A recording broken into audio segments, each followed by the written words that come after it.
దాడి చేసి ఇల్లు తగలబెట్టి కారులు తగలబెట్టి వేలాది మంది వీరంగం చేసి అల్లర్లు సృష్టించిన వాళ్ళ మీదేమో కేసులు లేవు. ఆయన ఒక మాట అని మళ్ళీ నేను పశ్చాత్తాపడుతున్నాను అని అంటే ఆయన సెంట్రల్ జైల్లో బంధించారు. పైగా 36 కేసులు ఒకే ఇన్సిడెంట్ మీద నమోదు చేశారు. ఇవి కాకుండా వేరే వేరే కేసులు కూడా ఉన్నాయని చెప్తున్నారు. అంటే బహుశా ఇంత దుర్మార్గమైన పరిపాలన చంద్రబాబు నాయుడు గారు చేయగలుగుతాడని మేమే కాదు తెలుగుదేశం పార్టీ నాయకులు చాలామంది కూడా ఊహించి ఉండరు. అంటే ఏం ఆశించి ఇది చేస్తున్నారో కూడా వాళ్ళకే అర్థం కావట్లే. ఈ ప్రభుత్వం అన్ని విషయాల్లోని ఫెయిల్ అయిపోయి చివరికి ఆ ఫ్రస్ట్రేషన్లో కూరుకుపోయి ఇలాంటి సంఘటనల ద్వారా డైవర్షనల్ పాలిటిక్స్ చేయాలని ప్రయత్నం చేస్తున్నట్టుగా కనబడుతోంది. ఒక కాపు నాయకుడు, ఒక సీనియర్ నాయకుడు, సుమారు 40 సంవత్సరాల నుంచి రాజకీయాల్లో బాగా పరిణితి ఉన్నవాడు, గతంలో ఎప్పుడూ రాజకీయంగా తప్పులు చేసిన చరిత్ర లేనివాడు, అలాంటి అంబటి రాంబాబు గారిని తీసుకొచ్చి ఇవాళ రాజమండ్రి సెంట్రల్ జైల్లో పెట్టి ఏం సాధిద్దామని, ఎలాంటి మెసేజ్ ఇద్దాం అనుకుంటున్నారు మీరు? మాకు అర్థమవుతోంది. ఎందుకంటే ఈ రాష్ట్రంలో మీరు కొన్ని సామాజిక వర్గాల్ని టార్గెట్ చేయడం అనేది మీరు అధికారంలోకి వచ్చినప్పుడల్లా అది చాలా సహజం అయిపోయింది. ఇక్కడే ఇదే జైలుకి ఆపోజిట్లో ఉన్న ఆ రోజు జనరల్ హాస్పిటల్లో 2014-19 మధ్య ముద్రగడ పద్మనాభం గారిని కూడా అక్రమంగా నిర్బంధించారు, చాలా దారుణంగా హింసించారు. ఇవాళ మళ్ళీ ఆయన ఇంటి మీద దాడి చేసి, అంబటి రాంబాబు గారి ఇంటి మీద దాడి చేసి ఆయన ఆ వీరంగం సృష్టించి ఆయన ఆఫీస్ పగలగొట్టి తగలబెట్టి బాంబులేసి, పెట్రోల్ బాంబులేసి, పైగా ఏదో వైఎస్ఆర్ పార్టీ ఒక అరాచకమైన పార్టీలాగా మీరు ప్రచారం చేయాలని ప్రయత్నం చేస్తున్నారు. పైగా చంద్రబాబు నాయుడు గారు అంటారు బీజేపీ బాధ్యత తీసుకోండి, ఈ ప్రచారం బాధ్యత తీసుకోండి, ప్రజల్లో తీసుకెళ్ళండి అని.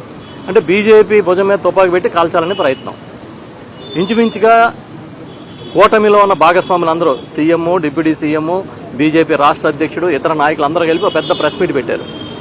వాళ్ళు దేనికోసం పెట్టారు? ఈ రాష్ట్ర సంక్షేమం కోసం, లేకపోతే ఈ రాష్ట్రంలో ఉన్న ఆర్థిక పరిస్థితి కోసమా, పోలవరం ప్రాజెక్టు కోసమా, లేదా అమరావతి అభివృద్ధి కోసమా? దేనికోసం పెట్టారు? వెంకటేశ్వర స్వామి కీర్తిని, ప్రతిష్టని దెబ్బతీసే కార్యక్రమం కోసం పెట్టారు. ఎందుకన్నా దుర్మార్గం ఏమైనా ఉంటుందా? అంటే రాసే పత్రికలు చూపించే ఛానల్స్ ఉన్నాయి కాబట్టి మీరు ఆడింది ఆట పాడింది పాటలాగా జరిగిపోతుంది అనుకుంటున్నారు. ఇప్పుడు రాంబాబు గారి మీద ఒక ఇన్సిడెంట్ మీద 36 కేసులు వేశారు. నేను నిన్న ఇవాళ మీడియాలో చూసా, ఒక కార్యకర్త అభిమానంగా మన గౌరవ మాజీ ముఖ్యమంత్రులు జగన్మోహన్ రెడ్డి గారి ఫోటోకి ఇలా రక్త తిలకం దిద్దాడంట, తన వేలు కట్ చేసుకుని. అతని మీద కేసు పెట్టారు. మొన్న తిరుపతిలో కోడిని కోసారని కేసు పెట్టారు. వెస్ట్ గోదావరిలో మేకను కోసారని కేసు పెట్టారు. ఇంకెక్కడో కేకును కోసారని కేసు పెట్టారు. అంటే మీరు అయిపోయింది, ఇంకా మీరు చెప్పుకోవడానికి ఏమీ లేదు, మీరు చెప్పలేని స్థితికి వచ్చారు. మీరు టోటల్ అడ్మినిస్ట్రేషన్లో ఫెయిల్ అయిపోయారు కాబట్టి ఈ లడ్డూని పట్టుకుని వేలాడుతున్నారు. తిరుపతి ప్రసాదం పేరుతో వెంకటేశ్వర స్వామి కీర్తిని దెబ్బతీయాలని ట్రై చేస్తున్నారు. అలా అంబటి రాంబాబు గారు ఏ తప్పు చేశారు? ఆ ఫ్లెక్స్ మీరు కట్టడం తప్పు కదా, అసలు అధికారులు దానికి ఎలా పర్మిషన్ ఇచ్చారు? ఆ విషయం అడిగితే తిరిగి పచ్చి బూతులు ఆయన తిట్టి, తెలుగుదేశం పార్టీ మహిళా నాయకులంట, అసలు మహిళలు అలాంటి భాష మాట్లాడతారని మేము ఎప్పుడు వినలే. పచ్చి బూతులు మాట్లాడుతూ అంబటి రాంబాబు గారి మీద దాడికి వచ్చి స్వయంగా స్థానిక ఎమ్మెల్యే నేనే తీసుకొచ్చాను దాడులు చేస్తామని చెప్పి, ఆ స్థానికంగా ఉన్న ఎంపీ ఈ మధ్యకాలంలో రాజకీయాల్లోకి వచ్చి కేంద్ర మంత్రి అయిన మరొక ఆయనేమో సినిమా చూపిస్తామని చెప్పి, ఏం చూపిస్తారు మీరు సినిమా? ఇదే సినిమాలు చూపించాలంటే నిజంగా అనుకుంటే వైఎస్ఆర్ పార్టీ అధికారంలో ఉన్నప్పుడు మీరు చాలా సినిమాలు చూడాలి. ఎంతకాలం మీరు అనగదొక్కుంచుతారు? ఇవాళకి ఒక కొత్తగా ఒక పెన్షన్ ఇవ్వలేదు, ఒక రేషన్ కార్డు ఇవ్వలేదు, ఒక రోడ్డు వేయలేదు.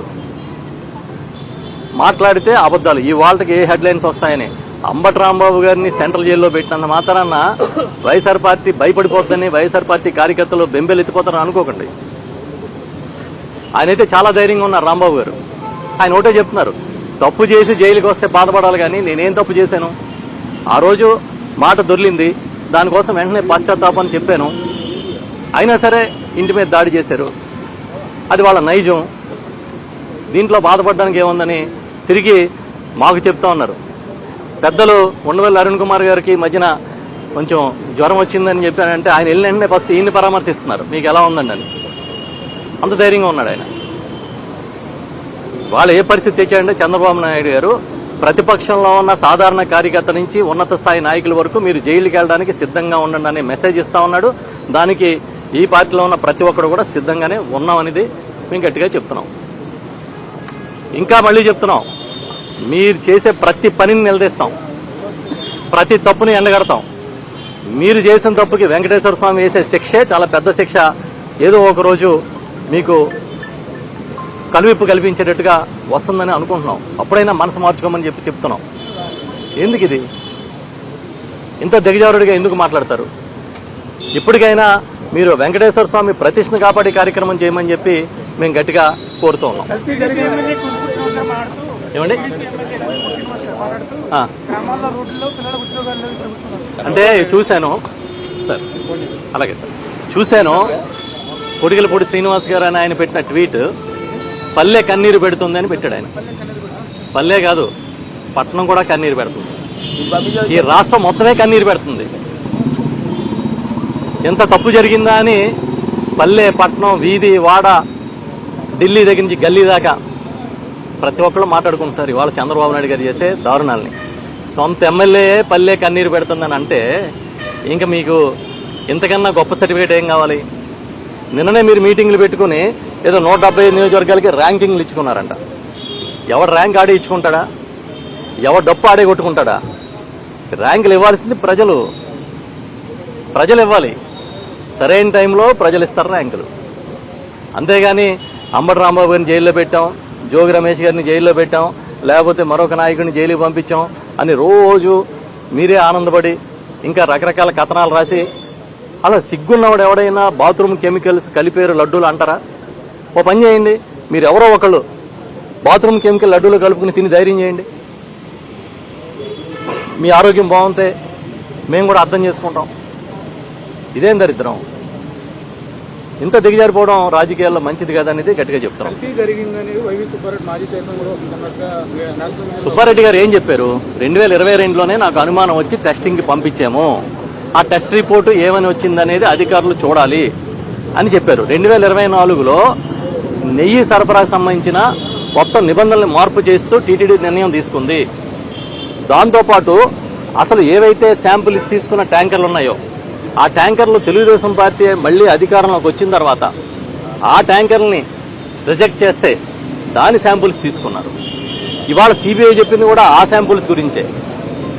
ఈ డైరీ ఏఆర్ డైరీ కింద లోపలికి వచ్చి రిజెక్ట్ అయితే మళ్ళీ వైష్ణవి డైరీనో మరో డైరీ పేరుతోనో అదే సరుకు లోపలికి వెళ్ళింది అంటున్నారు. ఇది అప్పుడు చంద్రబాబు నాయుడే కదా సీఎం, అప్పుడు తెలుగుదేశం పార్టీ కూటమి ప్రభుత్వమే కదా అధికారంలో ఉంది. మరి ఎవరికి చెప్తారు మీరు స్టోరీస్? ఎన్ని కాకమ్మ కథలు, పిట్ట కథలు ఎంతకాలం మీరు నడుపుతారు? మీ హయాంలో జరిగిన నెయ్యి కల్తీని జగన్మోహన్ రెడ్డి గారికి అంటగడతారేంటి? అంటే మీకు మీడియా బలంతో పచ్చి అబద్ధాన్ని ప్రచారం చేయగలుగుతున్నారు.